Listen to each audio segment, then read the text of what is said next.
Illinois State Black Chamber of Commerce and president of the board of the Illinois, I'm sorry, of this, good Lord, where are my words today? You know, he is the National Black Chamber of Commerce board president, okay?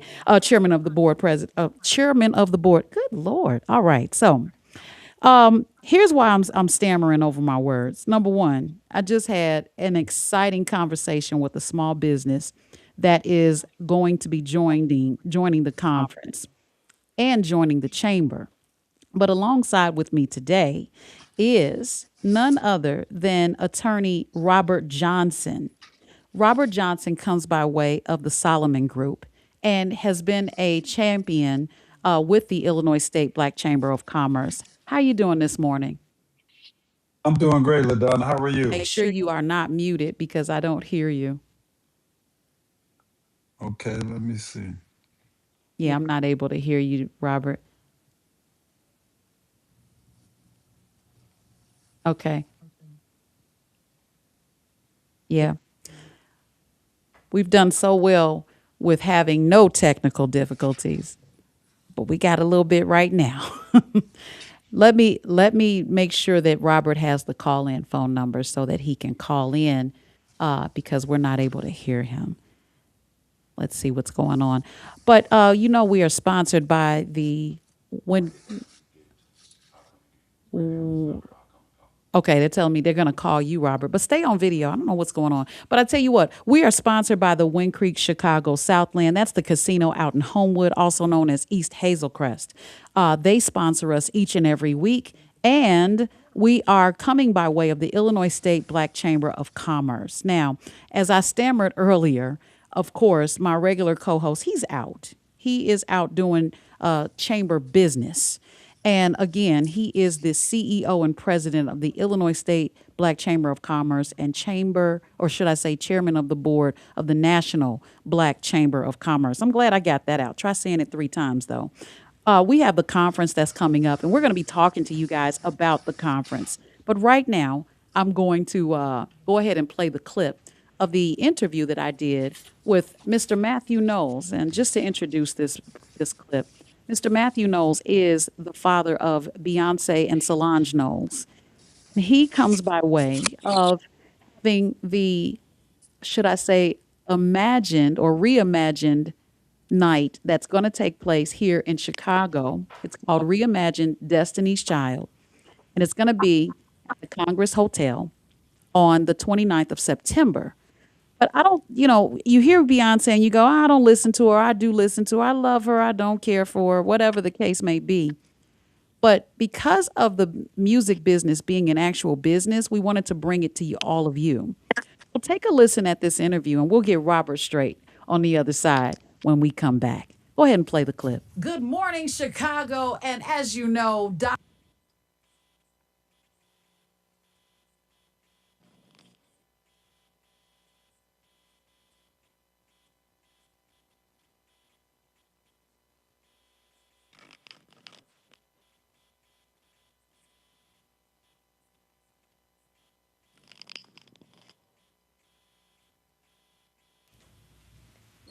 Okay, so that was the introduction, but he's going to restart the playment of the. Tell me when the devil is busy. It's not playing. All right, we're going to play it again. So let me just give you a synopsis of how the interview went before we get to the clip. When I spoke to Mr. Knowles, the question was, good morning, Chicago. Is it playing now? As you know, Dr. LaDonna Raeh with Raeh Digital is on the line along with the Illinois State Black Chamber of Commerce. And I am so proud to be a member of the chamber, as a matter of fact. And welcome to the Wake Up Show. But more so than ever, I am so proud to introduce you to our very special guest. I have to introduce the man that I have the privilege of co-hosting with. Yeah, that's early on. But now it's time for me to imagine or have you imagine a few songs that you might be familiar with. Let's start with Say My Name and Survivor. Maybe Bills, Bills, Bills. We all got plenty of those. Not to mention Independent Women. That's music that you will never forget. And it didn't just happen. Behind one of the biggest girl groups in music history was should I say, a businessman, a strategist, a manager, and yes, a father who understood the talent that was not alone was not enough. You had to develop it, market it, protect it, and turn it into a business. That's a conversation we understand very well on the Wake Up Show Chicago. And now that legacy is being presented in a completely different way with the Destiny's Child iconic reimagined tribute, bringing the music together with a string quintet and storytelling. And guess who's narrating? Our very special guest, Mr. Mathew Knowles. Welcome to the Wake Up Show. Good morning. Good morning. I love that energy that you bring this morning. Tell you woke me up. I'm hoping to do so. But I was awake because I was excited to have you on the show today. Well, the same here. It's a beautiful day. I'm in, where am I? Travel so much. I am in Houston on the Mhm. 32nd floor in my office, sunshine, and missing my wife who is in Chicago. Oh, well, you know what? Tell her to hit me up. We'll get together. I will. I will.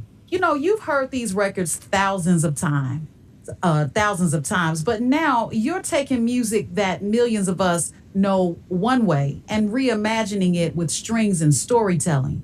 Why is this experience so important, and why was now the right time to revisit the Destiny's Child legacy this way?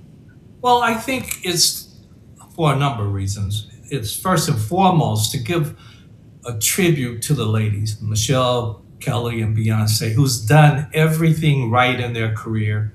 And as Twilight hits, I just want the ladies to be remembered in a very elegant, rich way, and do something different, reimagine. Every song has a story, and to share those stories brings memories to all of us. So I want folks to sit in that audience, lights are down, thousands of candles, string quintet, and you get to sing every word of the songs that you love. Sometimes I want to just give you a heads up, there will be tears falling sometimes, because you will have memories of places that you were that might have made you sad or happy, and those tears start to fall. It's a beautiful thing to see. Yeah, I was almost tearing up just now because I closed my eyes to imagine these things.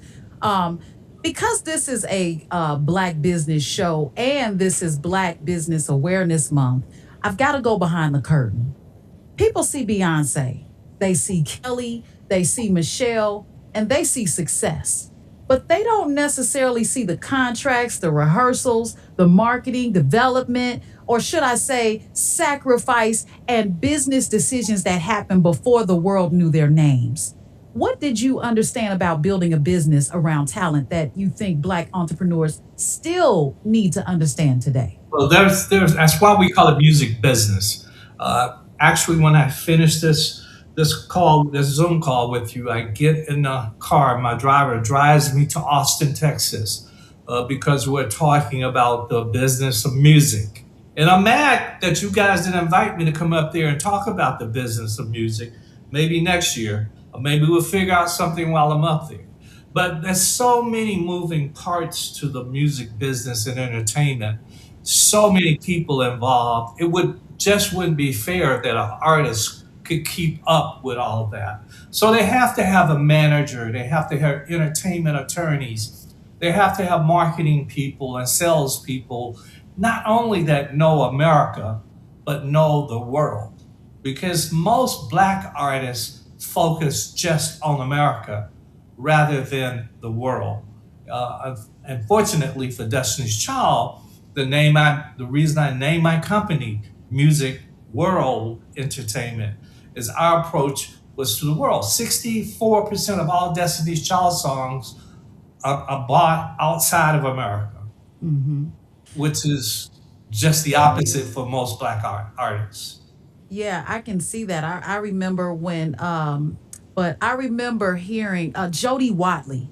she did so well overseas and no one in America even knew about it. And you mentioned something. You said, I'm upset that you said mad that we didn't invite you, but that invitation might be open and I just don't know about it. It makes sense. The business of music. I think when we think entertainment, sometimes we got to get out of our own way of understanding that there's more to a rib joint, there's more to an album, there's more to a film than entertainment and just eating. There is the business behind all of those things. So I'd love to sidebar with you about that. But you also had a responsibility most managers didn't have. One of the artists was your daughter. How did Yeah. you separate being a dad from being the executive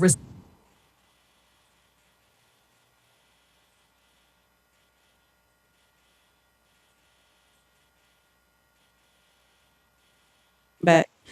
All right, guys. What you were listening to was the interview with Dr. or should I? Yeah, Dr. Mathew Knowles from as you know him as Beyonce Knowles' dad. So, um, our internet just went down, so that's why the interruption. But watch this. I have Mr. or Attorney Robert Johnson on the line with us today, and Dr. Robert Johnson or Attorney Robert Johnson. Can you tell this is a weird Saturday for me? I'm working off about 3 hours of sleep. I mean, that is the truth. I fell asleep at my computer, and I think it's starting to show. So I'm gonna take a breath and bring you in properly by saying, "Welcome to the show, Attorney Robert Johnson." Good morning. Thank you, LaDonna. I think you just need a woosah moment. Just take a deep breath and reset. Yeah, It's all good. yeah. I'm It's going to all yoga good. when I leave here. I can't wait. Kenya, I'm on my way. But with the Illinois State Black Chamber of Commerce having a conference on September 9th and 10th, which is just next month, can you walk us through what to expect when it comes to that particular conference? Because I have the schedule as well.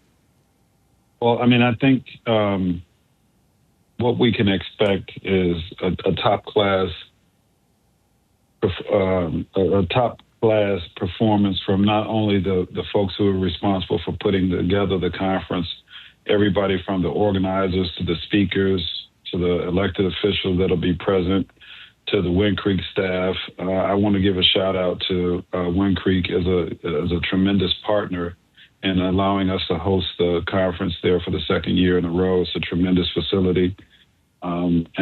Again, I know our fearless leader is not with us today, but he's done a masterful job as always, bringing together a collection of luminaries who really care about the Black community and Black businesses in particular. The theme with this year's conference is no longer divided, and it really speaks to the unity that has to take place in our community in order to fight the tremendous headwinds that have been hurled against us by the Trump administration and by this right-wing agenda that is really set out to destroy and destabilize the Black family and Black businesses. So the conference participants will hear the importance of why Black business needs to be stronger than ever, needs to be more unified, needs to be more present, and needs to have a clear agenda that can help support not only entrepreneurs, but the communities in which these businesses thrive. Yeah. And thriving is definitely the goal.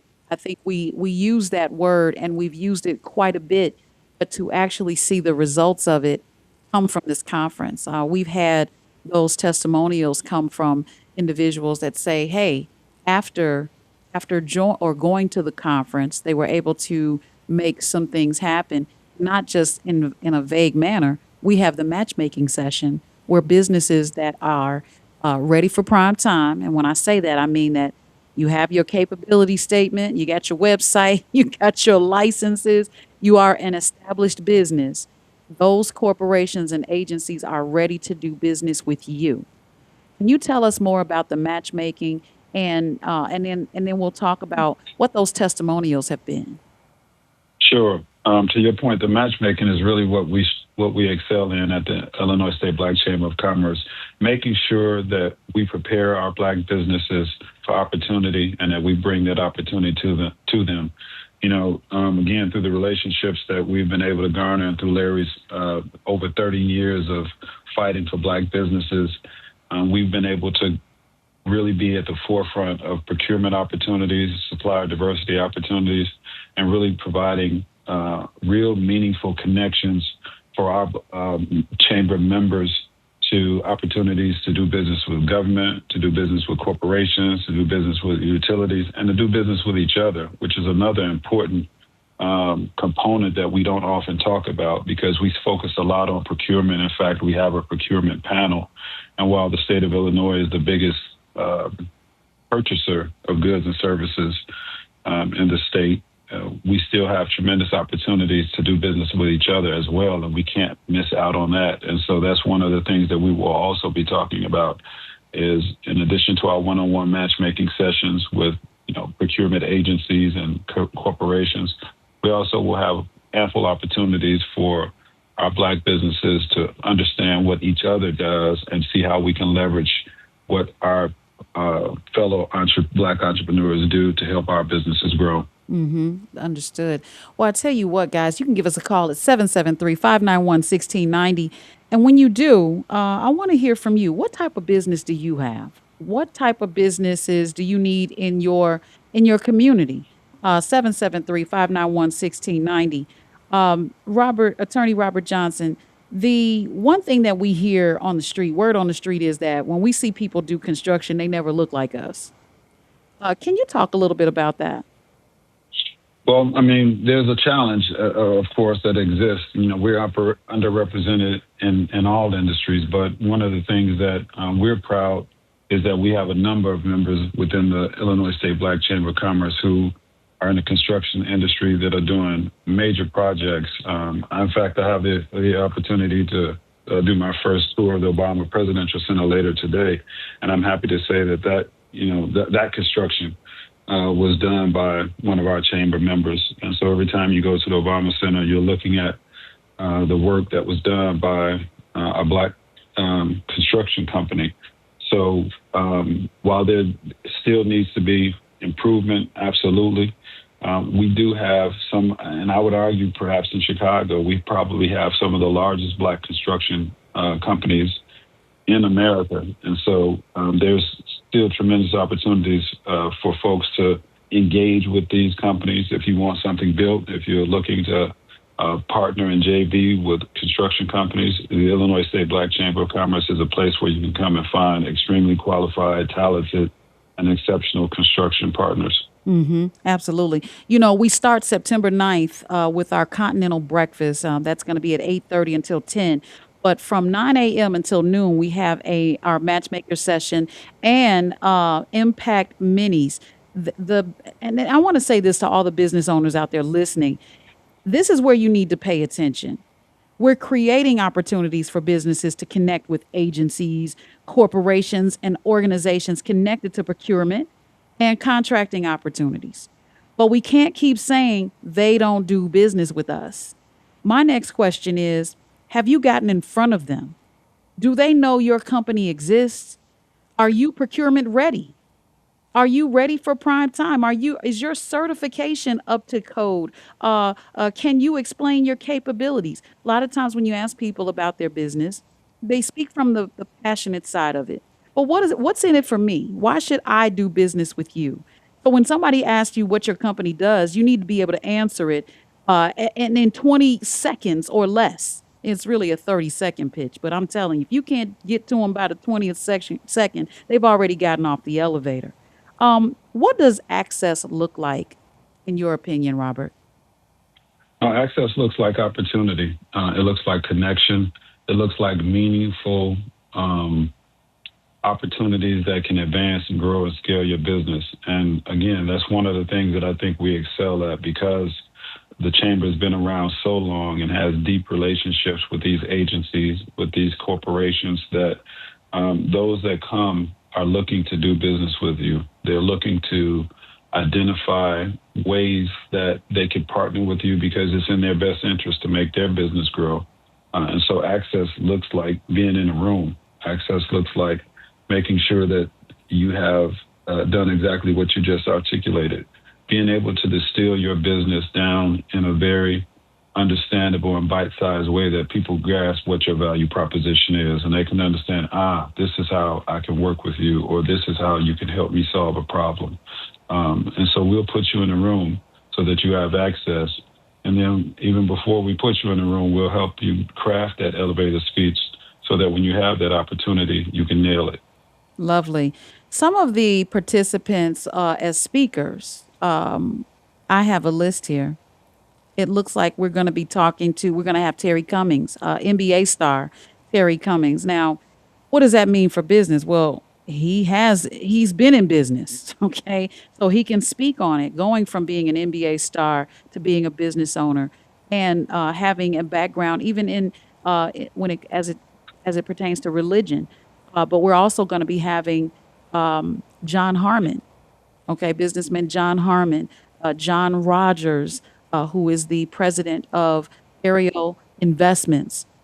Tell us why would it be such a advantage for a business to be in the room with someone that they can just look up on YouTube or on Google? Why do they need to be in the room with a Dr. John E. Harmon Sr., founder and president and CEO of African American Chamber of Commerce of New Jersey? Why do they need to be with him? That's a great question, LaDonna, because I get it all the time. Because in this day and age where everybody wants to Zoom, everybody wants to just consume information from their tablet or from their phone, you miss that human connection. And the importance of being in the room is because you get an opportunity to have a conversation and connect one-on-one with somebody who literally can change the trajectory of your life or your business. You won't get that if you're on a Zoom or if you're watching something on YouTube. You may get the information, but you don't get that first thing that you talked about, that access. And that's what I think, particularly for us, is the strength of being a part of the chamber, a part of the community, is because you can literally be one degree of separation from somebody who's going to change your life or change the trajectory of your business. And so that's why we need you in the room, because we need your voice. We need you to make that connection. We need you to see the opportunity. Another thing is the media has invited to cover the chamber's event, I should say. And because of that, when you see that there are so many people, so many aspiring business owners and business owners, small, medium, large, it doesn't matter, one room, what that says to the rest of the world is that we are here and we're here to stay. But when we don't show up, it looks like we're just flapping at the jaws. We say we have a business, we really don't. It's important that we have that type of, should I say, outreach, and that we have that type of show up, because now we're walking the walk and we're talking the talk. I want to go ahead and grab a caller. Looks like we have Karen on the line. Hi, Karen. Welcome to the Wake Up Show Chicago. Hey, LaDonna. Hey, babe. Listen, just like we want to know if people are telling the truth about having a business, we need the truth from the businesses because we all have eyes to see. And every construction company, and I said the word every, construction project that you go past, I can count on one hand how many of us you see. So when they're talking about we being transparent and what business we own and are we legal and are we all together, what about the ones that's been there for 20, 30, 40, 50 years? And like you just said, majority of these construction companies are, let's say that again, black owned. But you see Mexican women, white men, old fat white men, a bunch of Mexican men. I very seldom see black people. And then I have a question to ask the powers that be, the so-called educated, the so-called experienced.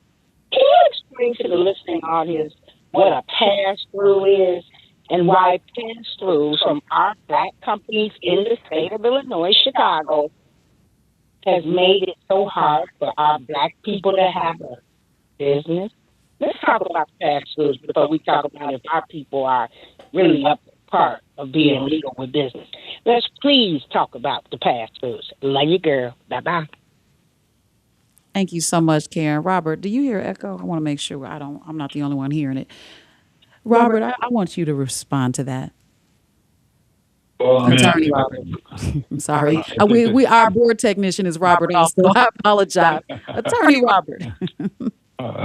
Maybe he can respond to the echo piece too. Yeah. No, I think the caller raises a valid concern that we have in our community, and it's all about whether or not we're getting our piece of the pie, whether or not we're getting our fair share, and whether or not we're being represented in all the industries.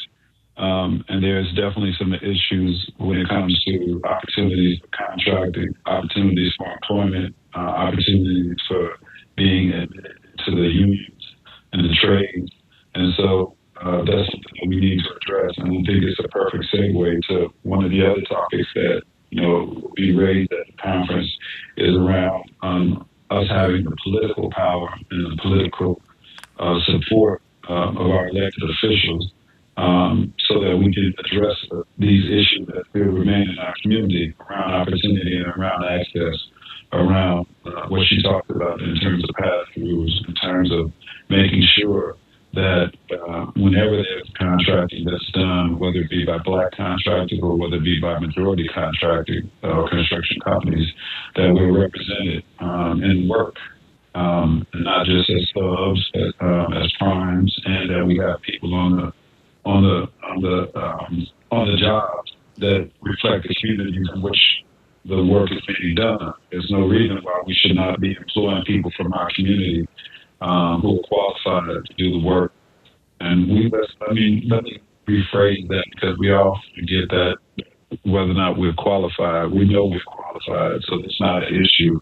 We need the opportunity and we need the access so that we can take advantage of the work that's available, so that we can create wealth and create opportunities for our families. Mm-hmm. I love that answer, and because we really need to stay focused. A lot of these things that are going on in the current administration, nationwide, and even city and statewide, are distractions. But if we stay true to what our goals are, then we can reach our objectives and then reach our goals. Why would someone like, maybe someone who has the testimonial of coming to the conference and saying what a great experience it was because they did what? What made it the best experience possible? What advice do you have for someone that would attend to get the most out of the conference that's coming up on September 9th and 10th? They got to be interactive and they got to be engaged. I mean, you can't come to just receive, but you got to come to give as well. A lot of times people come to conferences or to these types of gatherings looking for opportunities only for themselves, or looking to see what they can get out of it just for themselves. But my advice would be to look at how you can share what it is that you have, your gifts, your talents, your time, your treasure, because that's how you can make more meaningful and lasting connections, so that when you're talking about your business, you're not selling, you're talking about how your business can help support what it is that someone else is trying to do, whether it be one of the corporations, whether it be one of the government agencies, whether it be another black business. How can we partner? This is what I do.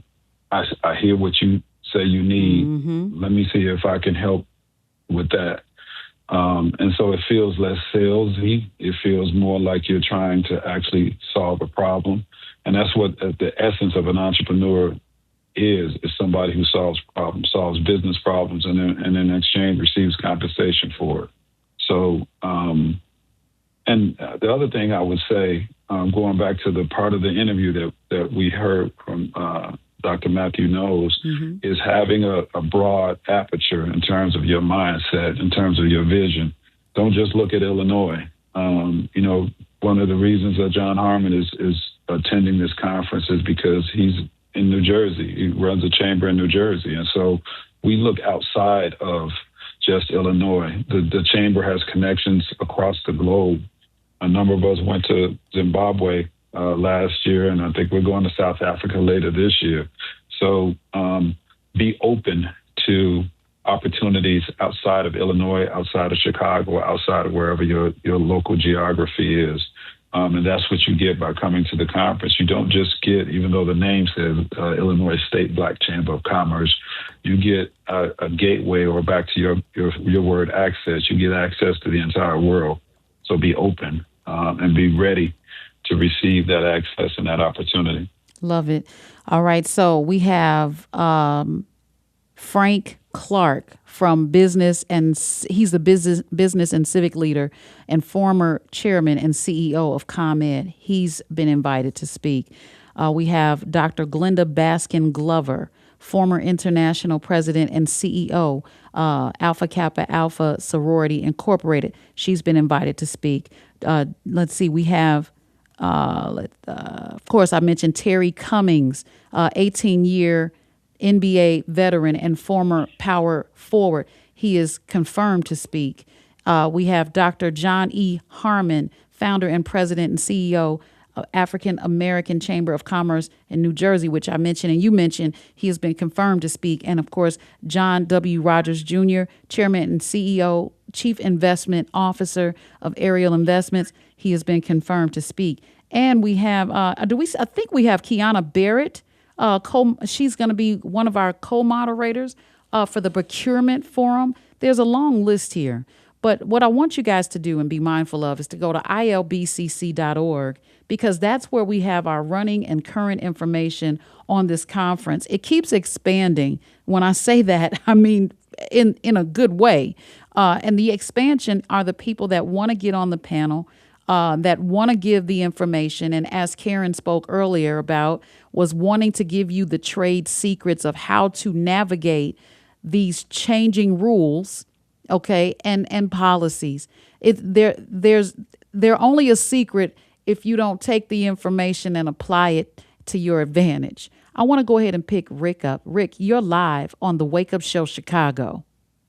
Yeah, good morning. And thank you for all that you and the Chamber do. I just have a quick question.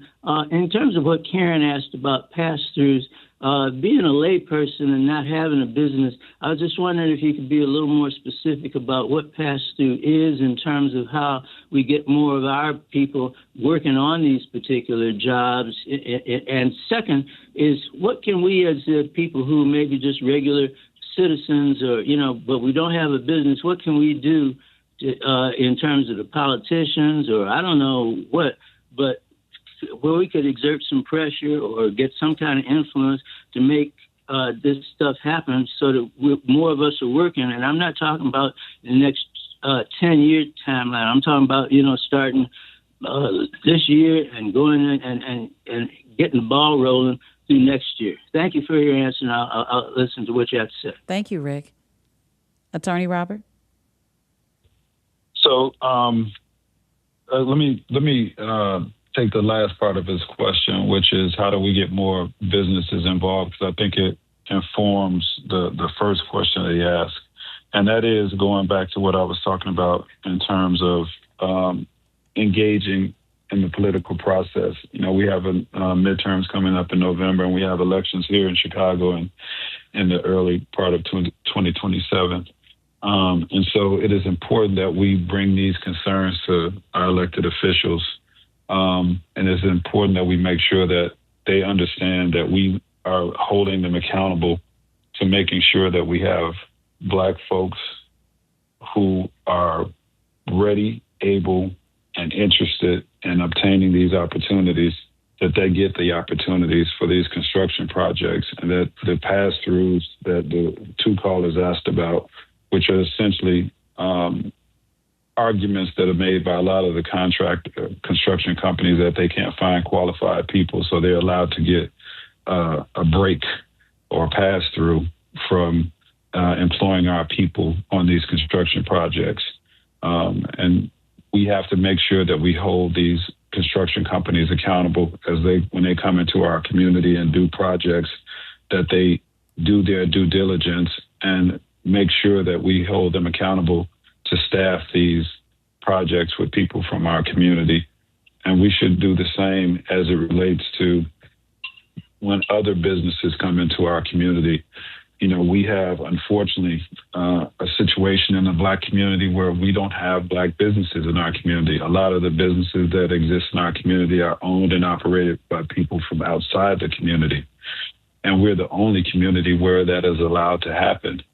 You go into Chinatown, there are no Black businesses or no white businesses. You go into Little Italy, there are no Black businesses. You go into other communities in Pilsen, they're not predominated by Black businesses. We're the only community in which the predominance of businesses in our community are not owned by us.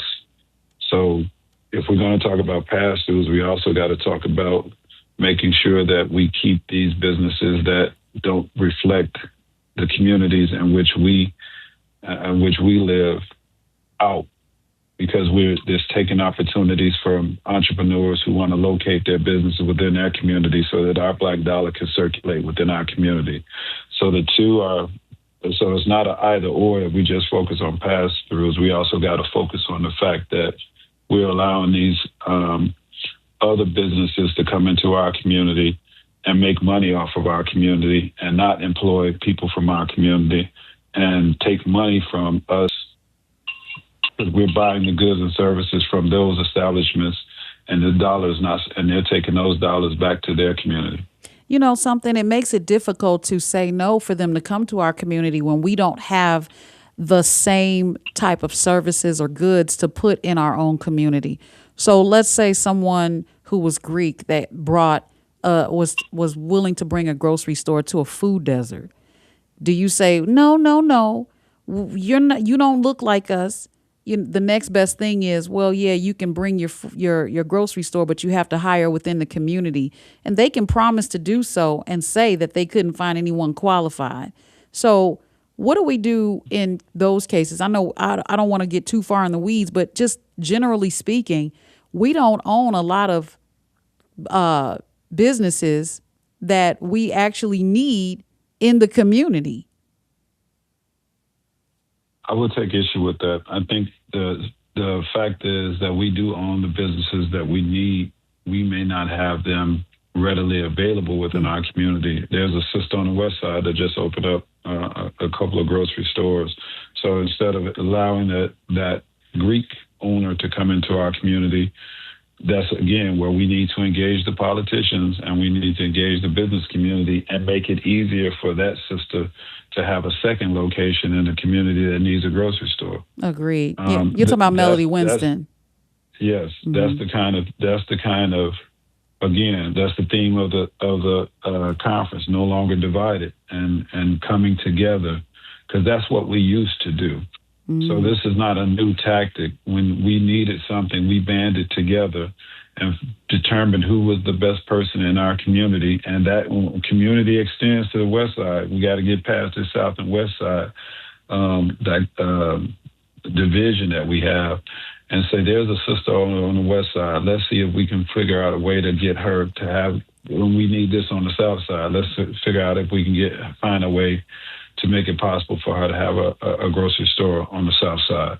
That strengthens the entire Black community. I love that. If we allow the Greek owner to come into our restaurant, into our community, that doesn't strengthen the Black community.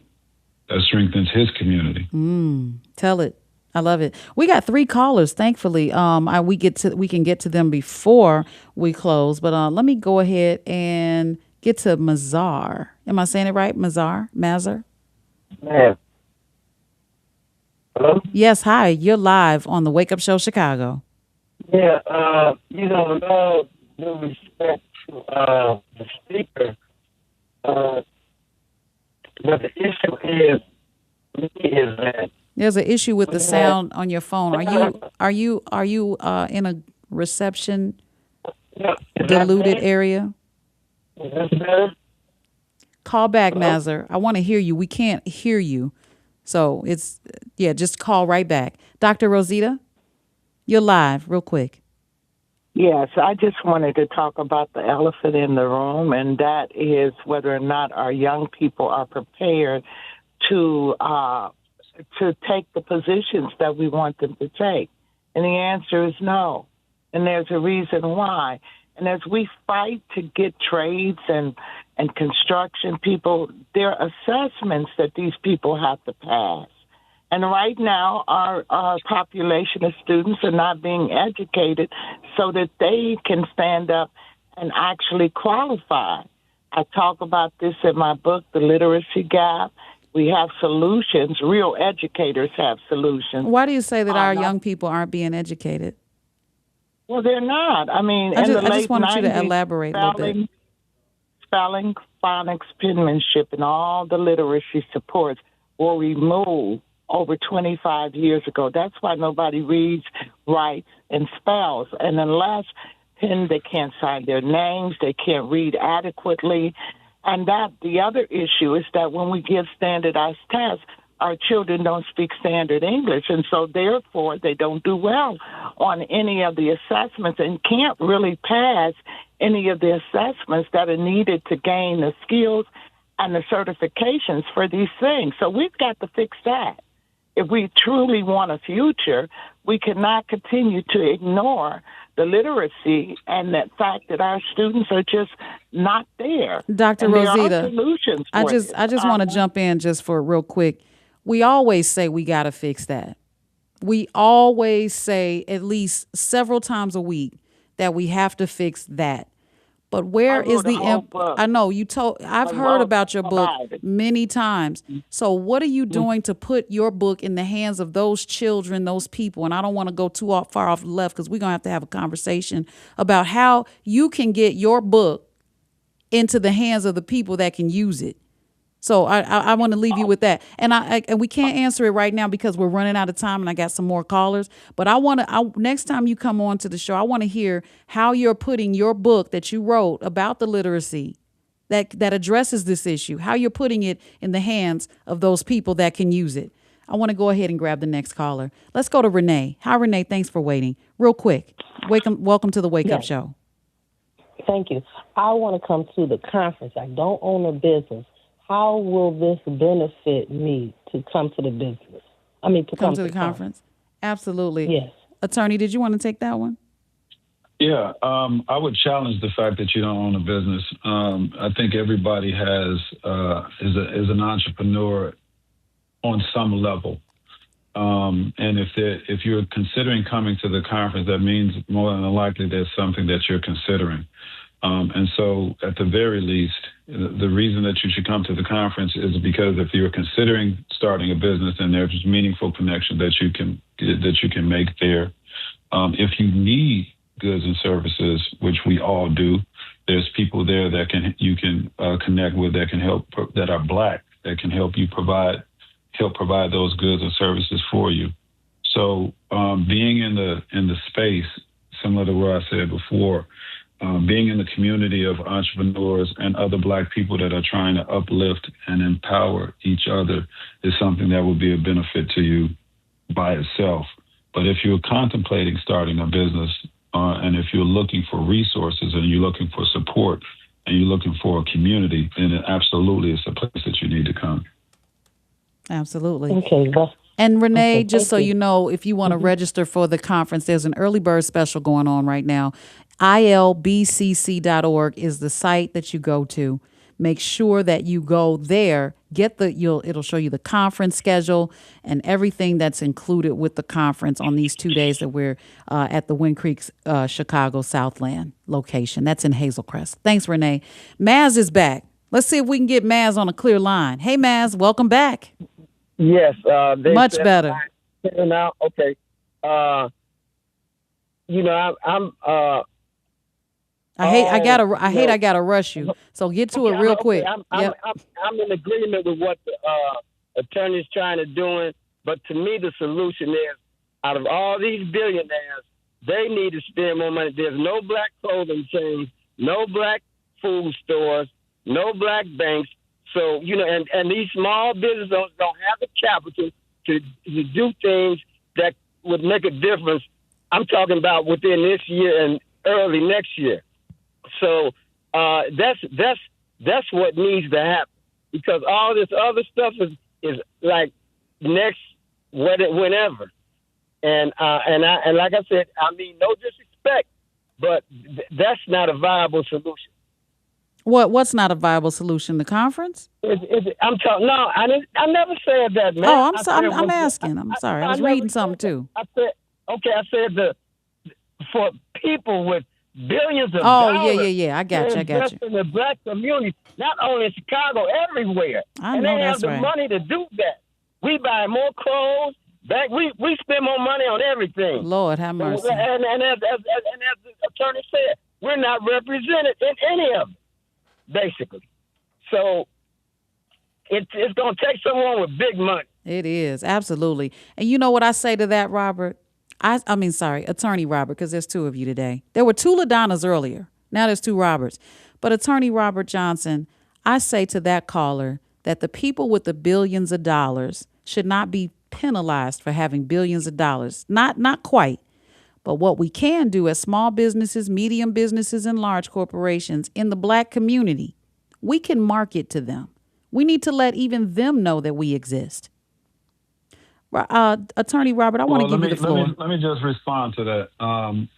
There was a time when we didn't have billions of dollars. Mm-hmm. And arguably we were doing better than we are now. And so, but what we did have when we didn't have money is that we had unity. And so the theme of this conference is no longer divided, and we're trying to bring back together that unity. Because there was a time when we supported each other. There was a time when we looked to each other for help. There was a time where we promoted Black excellence. Yeah. There was a time where, and a sister who called a little while ago, we valued education. So while now we have billions, what we don't have is unity. Mm-hmm. We don't have a Black agenda.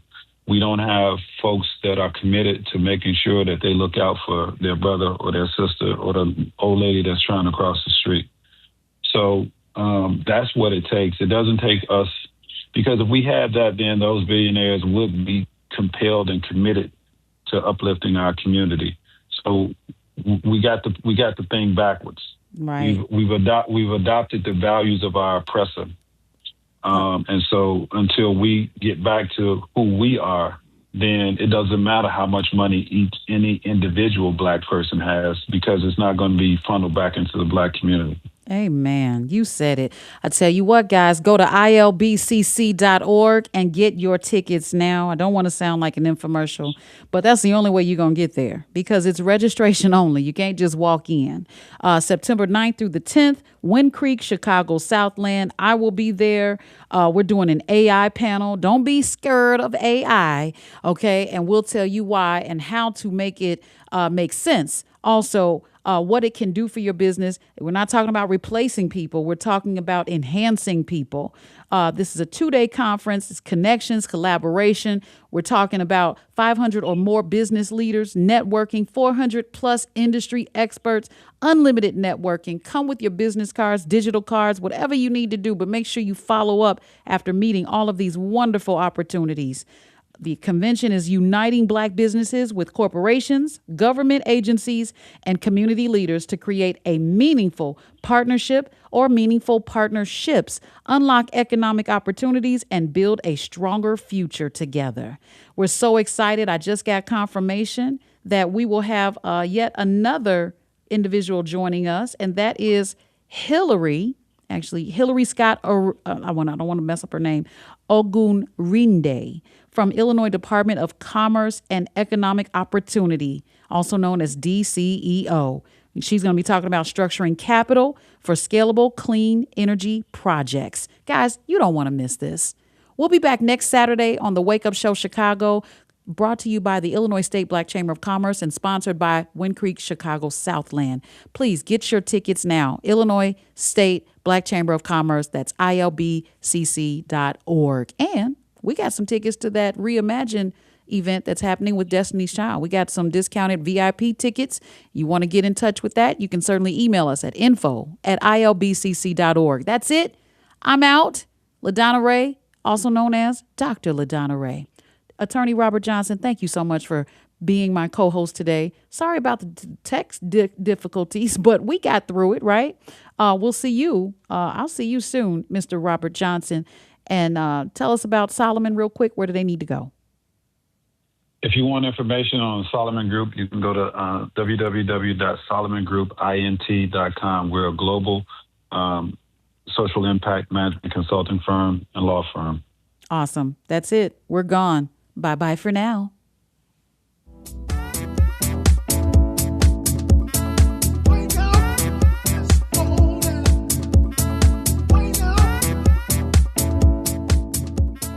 Follow us across the socials